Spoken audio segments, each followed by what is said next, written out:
கர்த்தருடைய கர்த்தருடைய நாமம் மகிமைப்படுவதாக. அருமையான நாள் தேவன் நம்முடைய வாழ்க்கையில கொடுத்த கிருபைக்காக தேவனுடைய நாமம் மகிமைப்படுவதாக. கொஞ்ச நேரம் வேதாகமத்திலிருந்து அவருடைய வார்த்தைகளை நம்ம தியானிக்க ஆண்டவர்களுக்கு உதவி செய்வார்.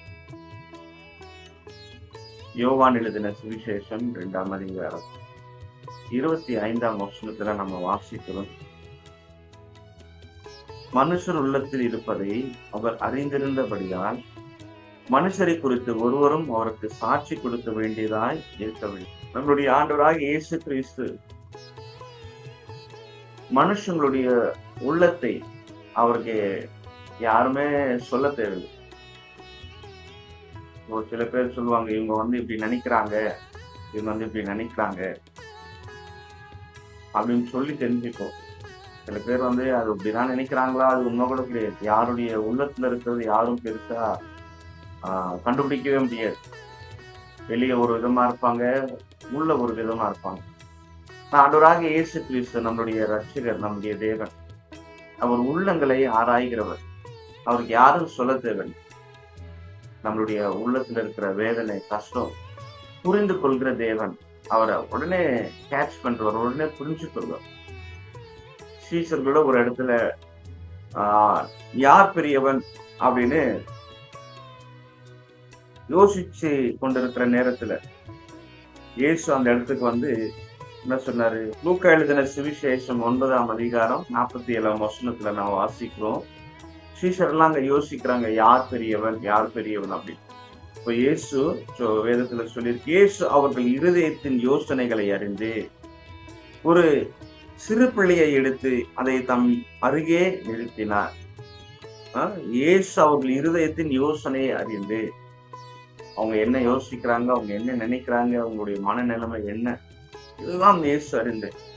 அது மாத்திரம் கிடையாது, நிறைய பரிசெயர், சதுசெயர், வேத பாரகர்கள், இவெல்லாம் இயேசுவை பத்தி அடிக்கடிக்கு அவங்க யோசனைகள் ரொம்ப மோசமா இருக்கும்.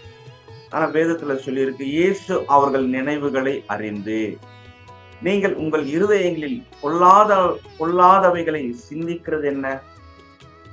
அப்போ இயேசு ஆண்டவர் தேவன் நம்முடைய இருதயத்தை அறிகிற தேவன். நாம சொல்ல தேவையில்ல, பக்காவா நீட்டா நம்ம என்ன நினைக்கிறோம். சில நேரத்துல யாருமே நம்மள பார்க்கல, யாருமே யார் கண்ணுக்கும் நான் தெரியல அப்படின்னு நம்ம நினைக்கலாம். ஆனா இயேசு இருதயங்களை ஆராய்கிறவர்.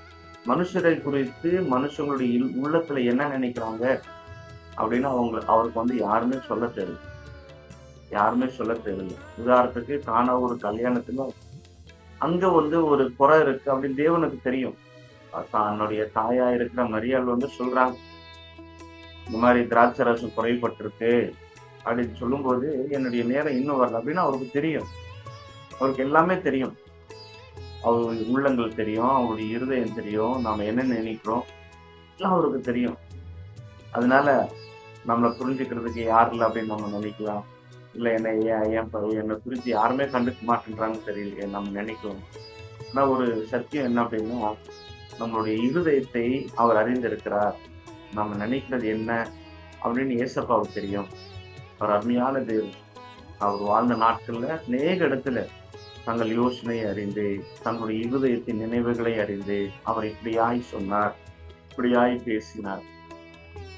அவர் நம்ம யோசிக்கிறது, நம்மளுடைய கவலை, சில நேரத்துல நம்மளுடைய தேவை, சில நேரத்துல ஐயோ அப்படின்னு நம்ம படுற வேதனை, எல்லாமே தேவன் அறிந்திருக்கிறார். எல்லாமே தேவன் அறிந்து கண்டிப்பா அதுக்கான பதில் அவர் சொல்வார், அதுக்கான ஆன்சர் அவர் செய்வார், அதுக்கான அற்புதமான காரியத்தை அவர் கண்டிப்பா நம்மளுடைய வாழ்க்கையில் என்ன பண்ணுவாரு, செய்வார். எப்போதுமே அவர் நம்மளை அறிந்திருக்கிறார். நம்முடைய இருதயத்தின் நினைவுகள் எல்லாமே அறிந்திருக்கிறார். அவர் யார் நம்மளை புரிஞ்சிட்டாலும் புரிஞ்சிக்காவிட்டாலும் இயேசு நம்மளை புரிந்து கொள்கிற தேவன், நம்முடைய நினைவுகளை அறிகிற தேவன். அதனால அவரை போல ஒரு நண்பன், அவரை போல ஒரு தகப்பன், அவரை போல ஒரு பந்தம் நமக்கு யாருமே இருக்க முடியாது. அவர் நம்முடைய நினைவுகளை, நம்முடைய இருதயத்தின் எல்லா காரியத்தை அறிந்திருக்கிற தேவன். அதனால எப்போதுமே அவரிடத்துல நம்ம சொல்லும்போது, அவரிடத்துல நம்ம மன்றாடும் பொழுது, அவரிடத்துல நம்ம எல்லா காரியங்களையும் சொல்லும்போது தேவன் நம்மளுடைய வாழ்க்கையில விதமான காரியங்கள் என்ன பண்ணுவாங்க, செய்வாங்க. நம்ம ஞாபகம் வச்சுக்க வேண்டியது, என்னுடைய இருதயத்தை யார் புரிஞ்சுக்கிட்டாலும், இல்ல எனக்குள்ள இருக்கிற அந்த யோசனை, எனக்குள்ள இருக்கிற அந்த சந்தோஷம், இல்ல எனக்குள்ள இருக்கிற அந்த துக்கம், இல்ல எனக்குள்ள இருக்கிற அந்த மறைவான யாருமே பார்க்கல, யாருக்குமே தெரியாது அப்படின்னு என்ன காரியமா இருந்தாலும், அது எல்லாத்தையுமே அறிந்து கொள்கிற தேவன் அவர். அவருக்கு எதுவுமே மறைவு கிடையாது. அவர் எல்லாமே இருதயங்களை ஆராய்கிற தேவன். இருதயங்களை பரிசோதிக்கிற தேவன். இருதயத்தில் இருக்கிற எல்லா காரியத்தையும் பார்க்கிற தேவன். அவர் நல்லவர். உங்களுடைய நல்ல இருதயத்தின் யோசனைகளை அவர் அறிந்து உங்களுடைய வாழ்க்கையில அற்புதமான காரியங்களை செய்வாராக. கர்த்தருடைய நாமம் மகிமைப்படுவதாக. இந்த சின்ன தியானத்தை தேவன் ஆசீர்வதிப்பாராக. கண்களை மூடி நம்ம ஜெபம் பண்ணலாம்.